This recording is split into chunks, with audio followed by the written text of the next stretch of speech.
Hi, Nina and Donovan. Thank you for joining us today to talk about the measures that voters will see on the November ballot regarding changes to Multnomah County's charter. Can you guys start off by just introducing yourselves and then just briefly kind of walking us through what is the process for these measures or these proposed amendments to get to the ballot? Sure, Donovan, you want it? Oh.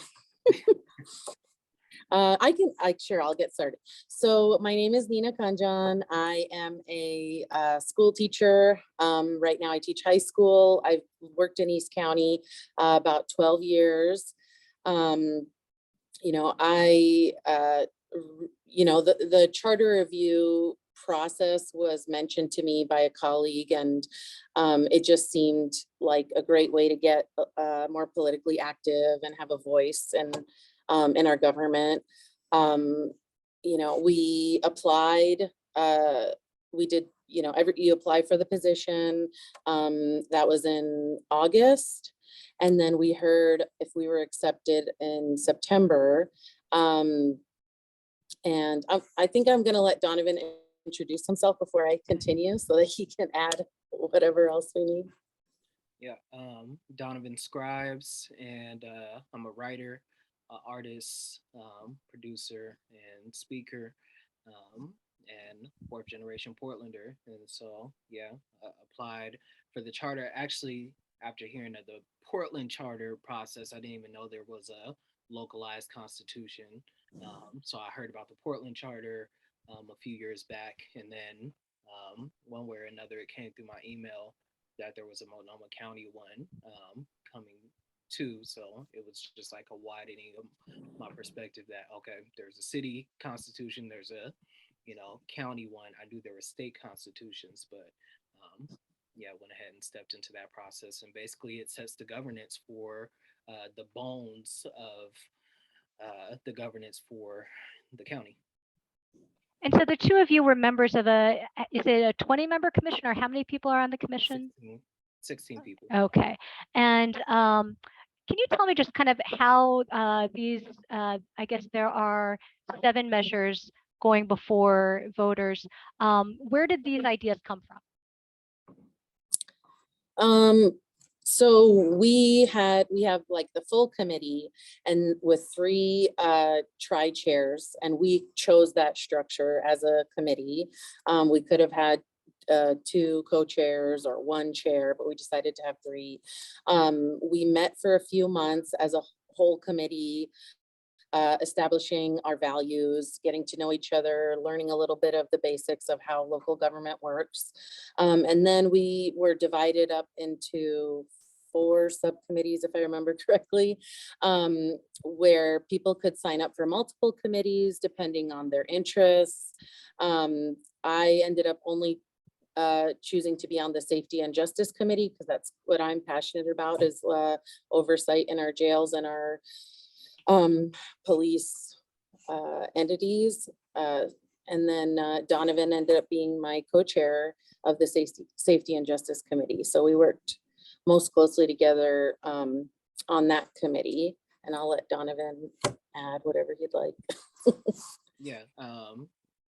Yep, I think you captured it. The Safety and Justice Committee's work was focused on the Sheriff's Office, the jails that the Sheriff's Office also oversee, and also had,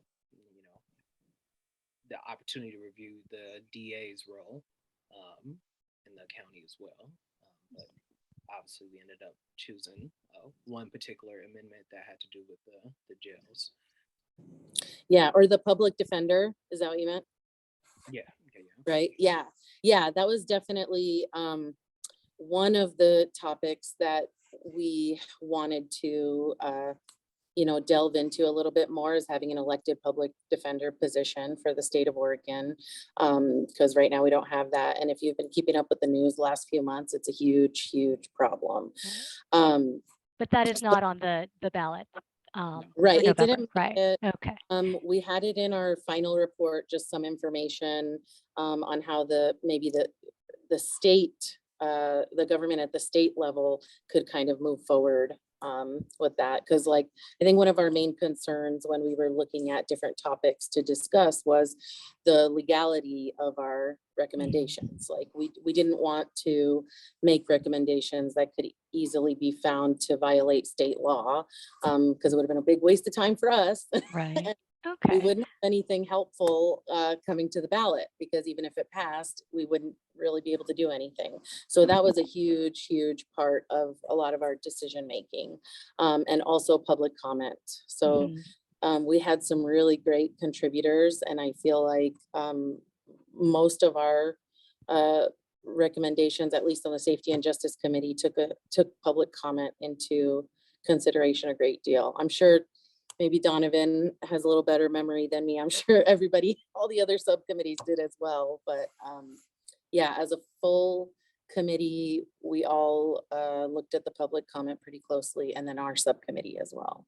Okay, great. And so the 7 measures that are appearing on the November ballot are those that were passed by a majority of the commission members to put before voters? Yeah, I would say it was like probably at least 80% of the full committee passed every single one of the recommendations. So Okay. yeah, most of them were like 100%. So we were all pretty much in agreement on what we wanted So recommended. let's go into the measures themselves. And I did 2 of them we won't cover because we've already spoken with the auditor about the 2 measures that relate to her office. The first one, if we go in order, is measure 26230. Can you tell me just real quickly, I guess, what this is about? And I'm gonna apologize because I don't have all of the numbers Oh, I'm memorized. sorry. This is the a charter amendment ballot for gender neutral language. And can you just kind of summarize what that would do? Donovan, do you wanna go ahead, or I can? Yeah, and I'm just gonna. Hopefully, we're not messing with your editing flow too much, but I do have to make note. I thought this was going to be specifically about the jail amendment. Oh, I see. Okay. You know, that's Nina and I as the co-chairs for. Right. That's what we were. I think both of us maybe were thinking we were going to speak to. Nina, I don't know about you. Well, I have a little bit of information. I just kind of I've reviewed a little bit. I don't want to talk the whole time, so that's why I wanted to give you the opportunity. But I did review the other ones. So the amendment for gender neutral pronouns, I believe in 2019 there was county code that had already changed in the city of Portland the use of gender neutral pronouns. So this is kind of just following along a change that the city of Portland had already made, I believe. So yeah, it would just change any pronouns to the first they want to refer to the actual position. The example they put in there is, if they're referring to something the sheriff would do, they would just take out the pronouns altogether and just refer to the sheriff as the sheriff. Okay. Yeah, and It then seems pretty straightforward. yeah, I Okay. think that's about it. Nothing, nothing too major on that one. Okay. Now the next one involves extending voting rights. It's 26-230, gosh, 231. Yes, extending voting rights as to the legal limit, I guess. And specifically in the discussions, there was talk about, offering the or providing the right to vote to people who aren't citizens of the U.S. Can you talk a little bit about what the rationale is behind that? Actually there was I'm gonna just pull it up on my phone real quick because I was looking at it right before this. There was a study done in 2018. It was a report by the Oregon Center for Public Policy that reported that undocumented people in Multnomah County pay an estimated $19 million in state and local taxes every year. And half of those are property taxes, the other half are income taxes. And they don't, undocumented individuals don't have access to Social Security or Medicare or Oregon Health Plan after age 18. So, you know, those that are not currently legally allowed to vote in our state right now contribute a great deal to our to the wellness of our community. So why wouldn't we extend that out as much as we legally can?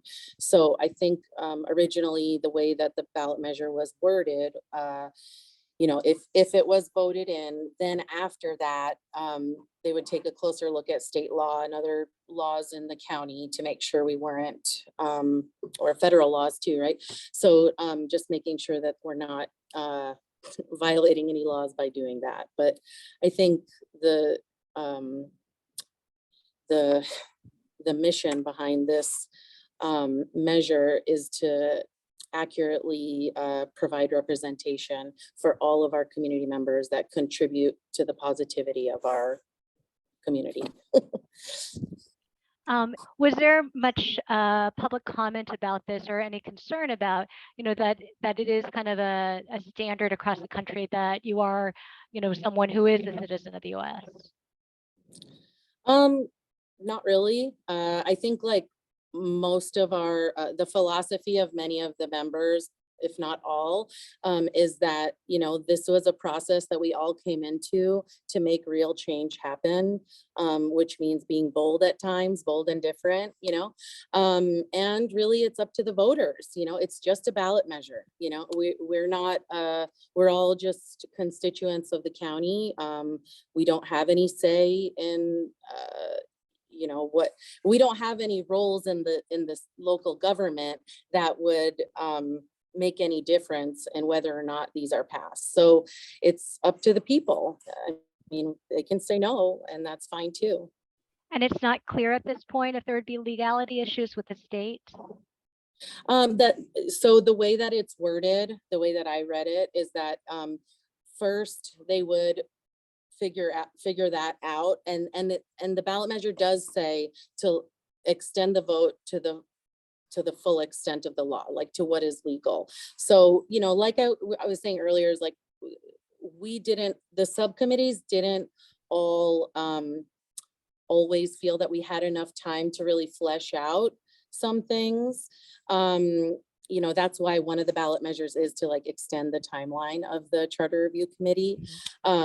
So, that would be my idea why that was worded in the way that it was. Okay, thank you. I'd like to move on to the next one, which is 26-32. And this is to adopt ranked choice voting for county offices. And I guess, actually, do you want to talk about that, or is there more to it than ranked choice voting, or just what were the reasons for providing or for offering this measure? Yeah, I think that it was the voters' rights subcommittee, I believe it was called. It was just we're not the first city or county or state to have ranked choice voting. It's kind of it might be somewhat new to people, but there are major cities in Anchorage and Spokane, I think, already have it, and then there's other cities too that are doing it. So that was one part of it. It's not that revolutionary. It's not an original idea of ours. And then also, oh gosh, I'm trying to remember. That's what it was, sorry. Teacher brain in September doesn't work sometimes. So the groups that were endorsing ranked choice voting were all like minority representative groups, like nonprofit groups. So that was like a huge say in what we decided to do with the ranked choice voting option. I'd add to that too, like the city charter was, exploring this option as well, so that it makes it where, people are looking at the ballot and have a chance to, kind of standardize things a little bit more too, from city to county. but also, this helps us broaden out. The audio might be on my side. Let me make an adjustment really quickly. There we go. Oh, perfect. Yep. So yeah, it also broadens the voice of people and not sticking us to a one or two option um, electoral system. It really allows people to look at the candidates and their values and then kind of give a true reflection of where they think they land in terms of their vote, rather than saying this person represents me in an absolute sense. Why does the current runoff system, how is that failing? How is that not working well? Well, I was looking at a few different things, like like how it kind of like it leads to like a restructuring of the whole system and the way things are right now. City of Portland, I believe trying to remember these numbers, it was like 165,000 residents are represented by each of the commissioners. So this process kind of helps to expand like representation in the city of Portland. And so here's the thing. So how it works right now is everybody votes. Your vote, if your candidate doesn't get the majority vote, your vote is lost. So what happens with runoff elections is that the candidate that has the lowest number of votes, all of those people that voted for that candidate still may have a say in the next possible candidate. So that's the whole idea behind it, is that, some people who might just maybe they just make a rash decision, vote for one person, and then, their vote kind of gets lost. But I think that ranked choice voting is a little bit more thoughtful. It gives you more time, and it doesn't make you, I feel like it doesn't make the voter make a rash decision because they only have one choice, because, one candidate could have a whole list of things that they are running on, and maybe I don't agree with 25% of the things that person is running on. And maybe I believe that another person would be better for other areas. So it kind of, I think it lets the voter kind of spread out their thoughts and think in a much less like binary way. Like, we've been moving away from having Republican and Democrat like ruled country overall. I think people are starting to think in a way that's more complex and not so black and white. In the last few years, we see like there's so many gray areas that we really need to like dive deep into. So I think the ranked choice voting helps to put the attention on the gray area topics. So Great. I hope that answers something. Yes, it does. Thank you. And now we're going to move on to the jail inspections measure. That's 26233. And if you can just kind of explain kind of what this would do and why this is something that voters should be voting on. It's essentially going to increase the amount of times that the county commissioners visit the county jails. And so right now, by county ordinance, they're required to visit once a year, which the full subcommittee at the time didn't know. But we wanted to still encourage that the county commissioners are there more than just once a year, especially as the biggest line item budget in the county's budget. The jails, our incarceration system is our biggest line item budget. So we figured that the county, the people who are in charge of those budgets should have a little bit more interfacing with them. And so as we were building out this amendment, it was explored after somebody submitted public comment about this, and we kind of built it out. And we wanted to make sure that there was a constituent with the commissioners, because we thought that also encouraged more public investment in what's happening in our jail systems.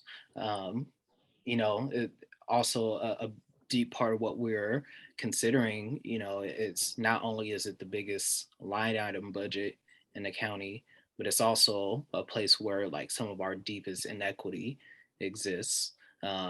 So uh, I wish I had the numbers in front of me right now, but comparative to how many Black people exist in Multnomah County, it's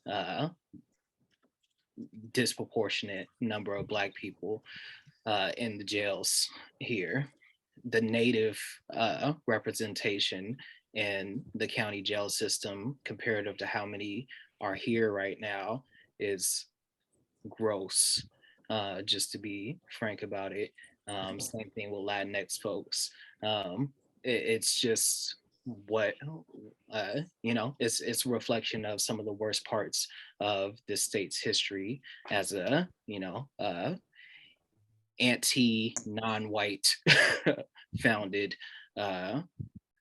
community. So we thought it was important for the county to have more investment in what's happening in that space. We did know there were challenges with, what we were hoping to accomplish through this amendment, which is,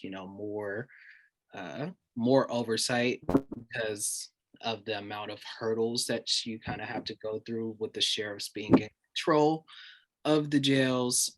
They also are likely to, be on best behavior, when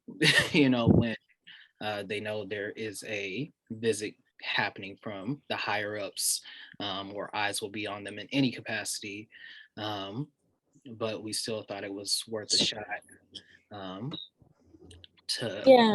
create some more oversight. And I think that's part of the golden key side of things as well with this rule. Nina, if you want to hop in. Yeah, I was just going to add the report. I didn't know if you said that or not, but there's a report every year that we want the constituents who are, that make it onto this committee, because there's an application process for citizens that want to be a part of this. Actually, I don't know if it's citizens and non-citizens. I don't think we clarified that it's citizens only. I think we said anyone can actually apply to be a constituent in these groups. And so that's a huge new thing that they've never done before. There's never been a report produced for any of the jail visits. And then having constituents be a part of the group was a huge thing. And also what Donovan was saying was the golden key access. We were still kind of trying to, there were some issues with, doing surprise visits, which is what we initially wanted. We did get it on the ballot measure that for some things, they can just ask for it, and try to get it pretty quickly. We wanted the jail visits to be surprise visits, but there were some safety concerns from the sheriff's office. We also had a commissioner that was very much interested in having surprise visits too, and mentioned that in our final presentation to all the county commissioners. So it is in there that there should be that things should be available upon request. And also interviewing adults in custody that were either currently in custody or had left custody was another big part of this recommendation. We really wanted to get the voice of the people that were in our jails. And, especially like one big a passion of mine is making sure that people with disabilities are getting appropriate representation. And, there's overpopulation of people with disabilities in our jails and jails across the country, right? So that was a really big part of adding the interviews of all of the previous and current adults in custody at the time of the visit. And that was actually a recommendation from a community member when we were doing some listening sessions about the recommendations before we ended up doing the final vote on it. So we had a lot of input. Espousal, yeah, is the organization that helped us set up some listening sessions. Espousal strategies. Yes, espousal strategies. Yeah. And I thought they did such a great job with facilitating presentations and making sure that there was a fair representation during all the listening sessions. So shout out to them for being awesome. But yeah, that's. And so let me make sure if I understand, what is the current requirement for inspections? Is it once a year? Once a year through county ordinance. And we can send you the actual ordinance, you know, language and everything. But yeah, this is a difference in a number of different ways from all it is requiring is that they make the visits, and documentation isn't a part of it, and constituents aren't a part of it in any way. And why do you feel that this has to be in charter versus an ordinance? Well, the basic governance, again, is what the charter is supposed to set.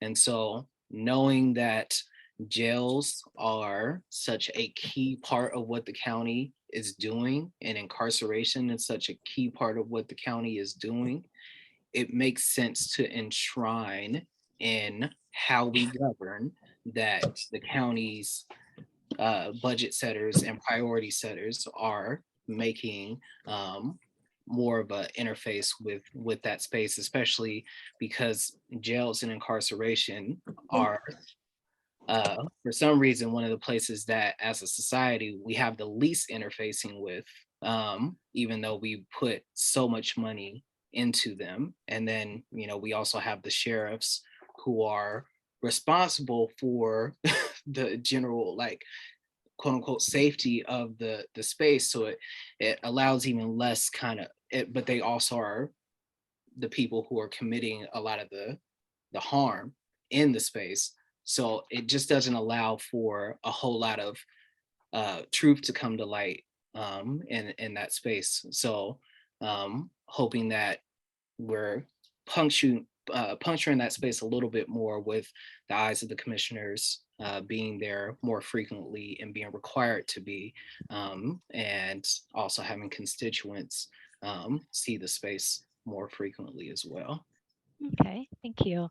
And then the last one is because again, we've already spoken with the auditor about the two related to her office, 26236. And this, can you tell me a little bit about just how it would change charter review committee qualifications or appointments? So what I understood is that it would change the appointment from the state representative to the local commissioners appointing, looking through the applications and appointing each district's members. But I think the main point of that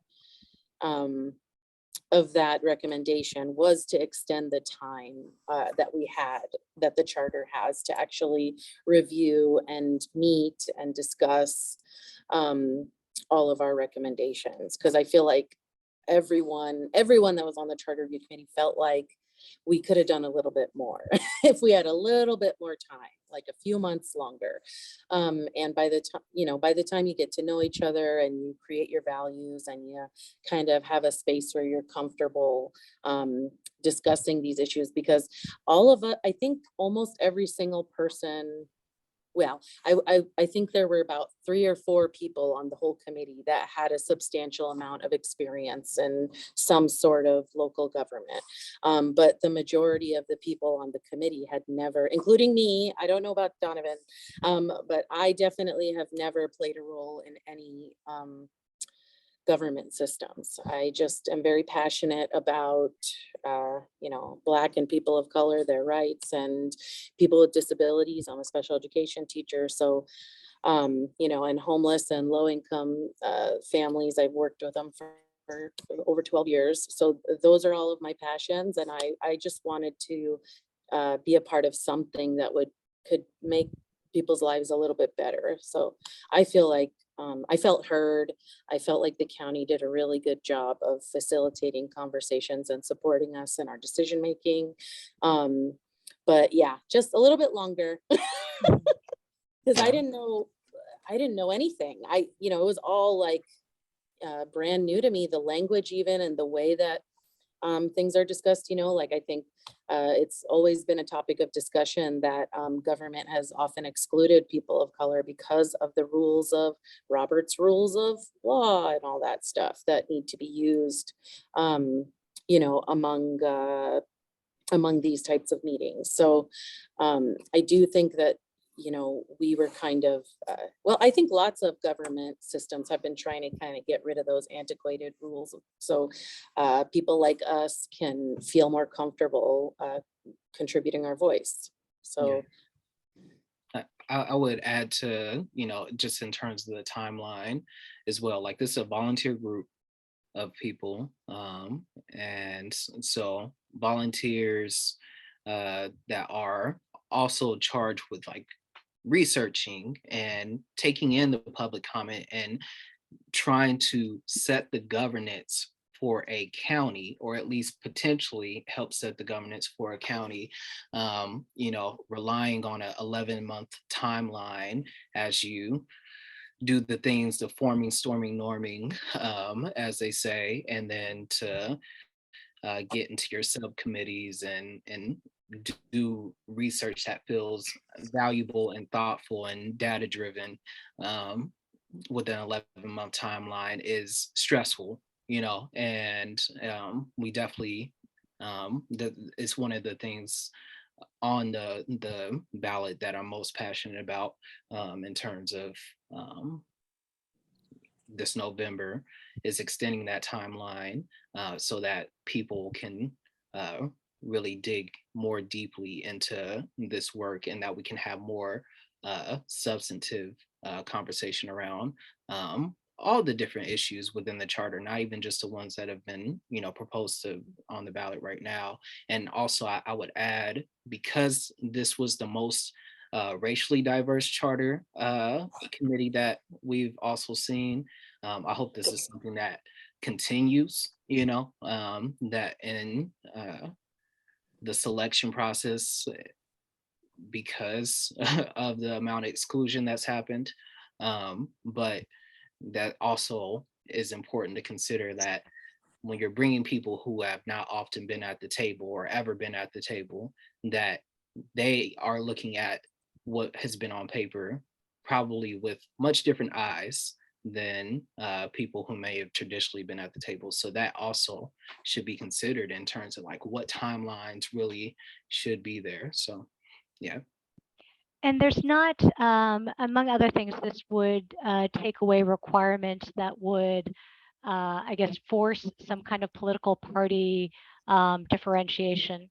Can you talk about that? I mean, is that, should anyone be concerned that there's a potential for the commission to be, you know, stacked with, you know, 75% Democrats, 25% Republicans, or the opposite, or, you know, about having non-affiliated voters on the commission? I mean, I think it kind of goes along with the spirit of the ranked choice voting, you know, recommendation. Yeah, there was a qualifier that they needed to be people from different political parties, but I think like as people are starting to kind of be more independent or have ideas that are not necessarily embodied by a Democratic Party or a Republican Party. You know, I think this was another one where this was a thought that we had as a group that, yeah, we probably don't need so much identification of what your party is. It's more about what the person thinks and believes, you know. So yeah, it's another one, like it's on the ballot. You can vote, you know, it was just, we all felt very strongly about all of the recommendations. And I can say that, you know, everyone that was involved with the process really put in the time and energy and research, and we discussed things at length. So, you know, that's, I think that we all just felt like it's still gonna be pretty fair. I mean, people should just choose, you know, someone based on what they're saying and what they're doing. If, you know, there's a lot of stigmas around being a part of a certain political party. And, you know, I think things are just changing drastically. So I don't think we should be making party affiliation any kind of qualifier for anything, to be honest. Okay, great. I think I'm pretty much all set. Does anyone else have any questions? I'm not seeing anyone unmute. Okay, well, great. Thank you so much for taking the time to go through all of these with us. Beth, do you have a question? No, I just thought it was rude to not say hello again. So. Oh, great. Is there anything else that you guys want to close with or emphasize? I think the slate of things that are on the ballot right now are, you know, some of them are just more technical pieces, and some of them have, you know, more potential for more sweeping changes, and just hope that people will look at them closely, look at the ballot measures closely and consider them, and also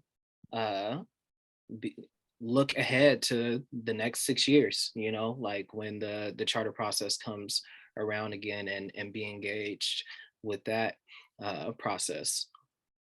Great. Thank you. Yeah.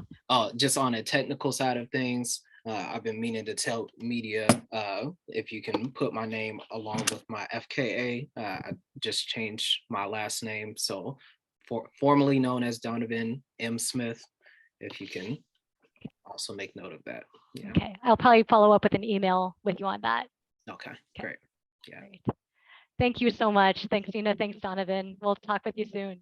All right. And thank you so much. And this is Laura, and I apologize for my technical difficulties.